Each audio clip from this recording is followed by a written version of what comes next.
Assalamualaikum warahmatullahi wabarakatuh. Assalamualaikum warahmatullahi Waalaikumsalam wabarakatuh. warahmatullahi wabarakatuh.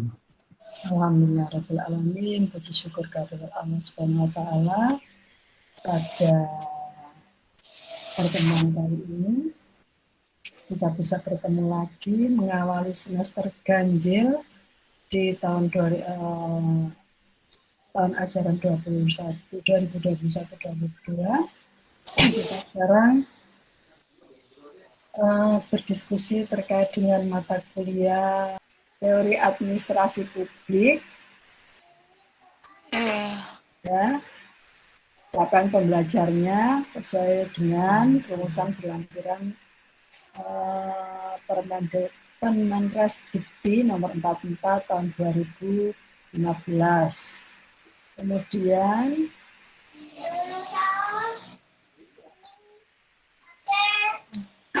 ini diharapkan capaiannya sesuai dengan rumusan kesepakatan BKPT, prodi mahasiswa mampu memahami paradigma administrasi publik, dimensi dan konsep serta teori-teori administrasi publik. Kemudian deskripsi singkat dari mata kuliah ini, mahasiswa memahami berbagai dimensi, konsep, pendekatan maupun teori administrasi publik atau negara, dan lebih banyak mengungkapkan sejarah teori administrasi publik maupun kritik teori yang mendiskusikan nuansa perkembangan teori administrasi publik.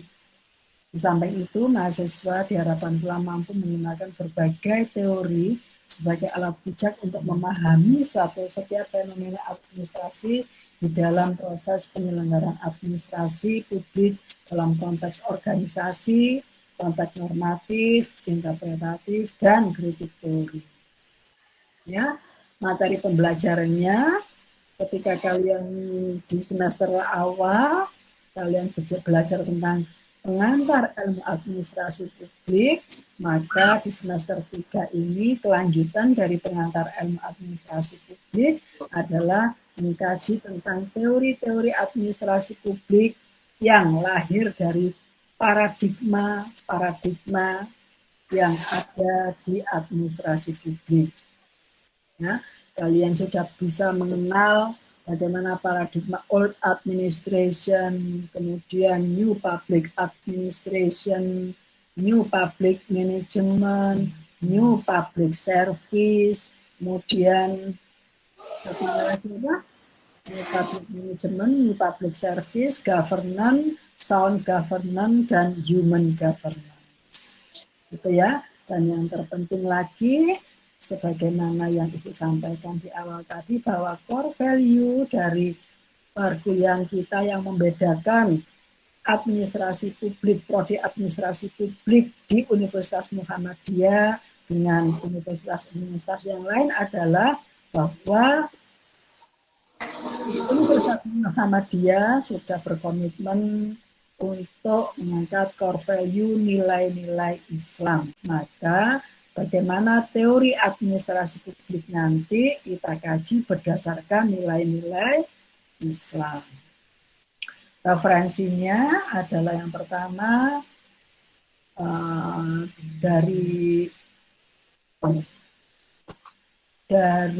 artikel Ibu sendiri yang dimuat tahun 2019 tentang kolaboratif governance dalam pemberdayaan melalui CSR di JKMP Unsida. Kemudian dari Usuda and Gary terkait dengan governance, teori dan praktis. Kemudian dari Abdurrahman, dasar-dasar manajemen publik. Kemudian Herbani Pasolong, ini adalah dari UGM tahun 2007 terkait dengan teori administrasi publik, dan Yeremis Tekeban tahun 2008 tentang 6 dimensi strategis dari administrasi publik, serta M. Rahmadi dan Muslim terkait dengan manajemen pelayanan publik dalam perspektif Islam. Sekali lagi ya, kalian paling tidak itu membaca dari berbagai berbagai materi atau referensi terkait dengan teori administrasi publik. Ya, entah itu apa teori administrasi publik dalam bentuk teori pelayanan publik, teori kebijakan publik, teori pemerintahan daerah, administrasi pemerintahan daerah, silahkan ya, tidak dibatasi. Yang terpenting adalah kalian bisa mengembangkan wawasan kalian melalui baca.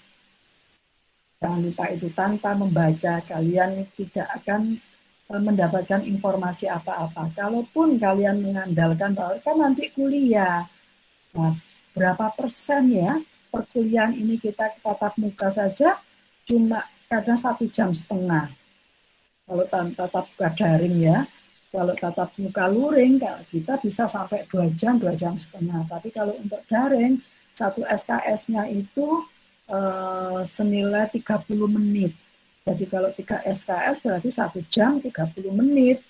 Nah, kalau hanya 1 jam 30 menit saja, kalian akan mendapat sedikit saja dari sekian banyak materi yang ada atau kajian-kajian yang ada di teori administrasi publik.